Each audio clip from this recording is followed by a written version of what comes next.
The college football playoff bracket is set. Oregon, Georgia, Boise State, and Arizona State earned first-round byes, while Clemson made it as the ACC champion. Ohio State, Penn State, and Notre Dame will host first-round games, with Tennessee, Indiana, and SMU securing the final at-large spots. Let's bring in our guy, the mouth of the South. No one to break it down better than him, Paulie Finebaum. Hey, Paul, hope you had a wonderful weekend. I want to dive right in. Was it a mistake for SMU to get in over Alabama?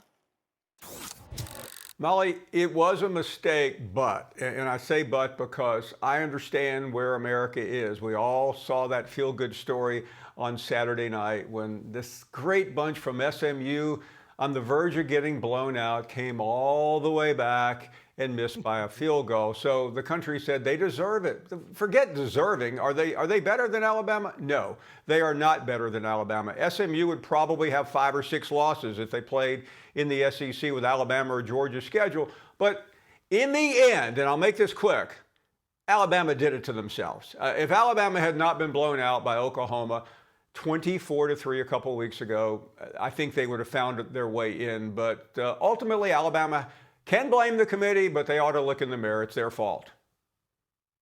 I agree, Paul.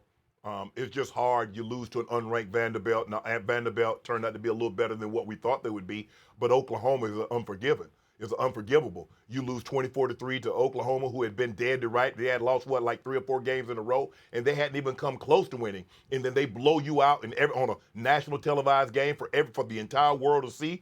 And I'm one of the biggest Alabama fans. But and I get it. I get what everybody is saying is that look at the conference that we play in, and the committee is going to have to do something about that, because what you're going to have is that teams is like, hey, once we get past this schedule, let's just play cream puffs. And because I don't want to jeopardize, I don't run the risk of losing to a team and hurting my chances of getting into the college football playoffs. And so Alabama, you're absolutely right, Paul. They did it to themselves. You look at the strength of schedule, you look at all the other stuff, it was in Alabama's favor. But when you lose to 2 unranked teams, yeah, I understand. You beat Georgia, you beat LSU, you beat Ole Miss. You got some very, very impressive wins, but I'm not so sure that the wins that they had was as unimpressive as the losses, because you lost to Oklahoma and you lost to Vanderbilt. No shame in losing to Tennessee. There's no shame in that, because obviously they're in the college football playoffs. You lost to them on the road. But when you lose to Vanderbilt and Oklahoma, nah, that's unforgivable for me.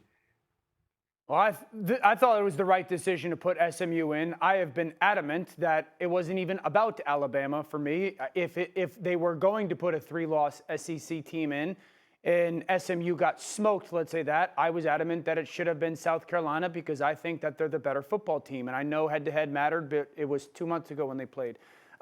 Here's my whole issue with it. I think, number one, there was no way that the committee was going to watch championship weekend unless a team got absolutely destroyed in those conference championship games and penalize them from getting into a conference championship game.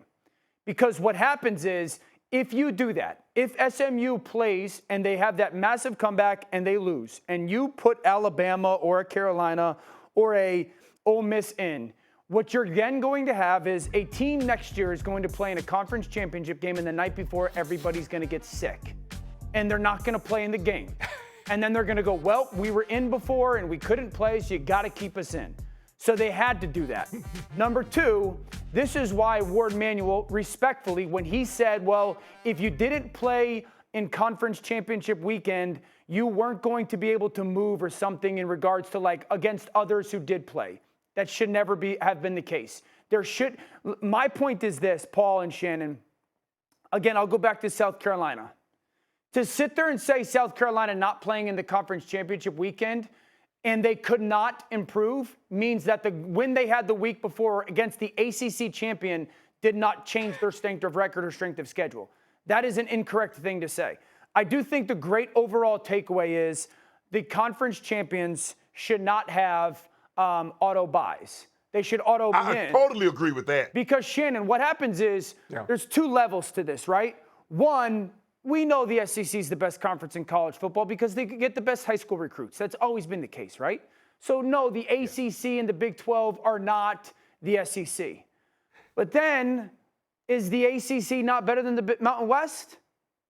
Yeah. So we're giving, because they won their conference championship, Boise State, good football team, they won their conference championship in a conference, not the ACC, but Clemson, who wins theirs, isn't as highly ranked.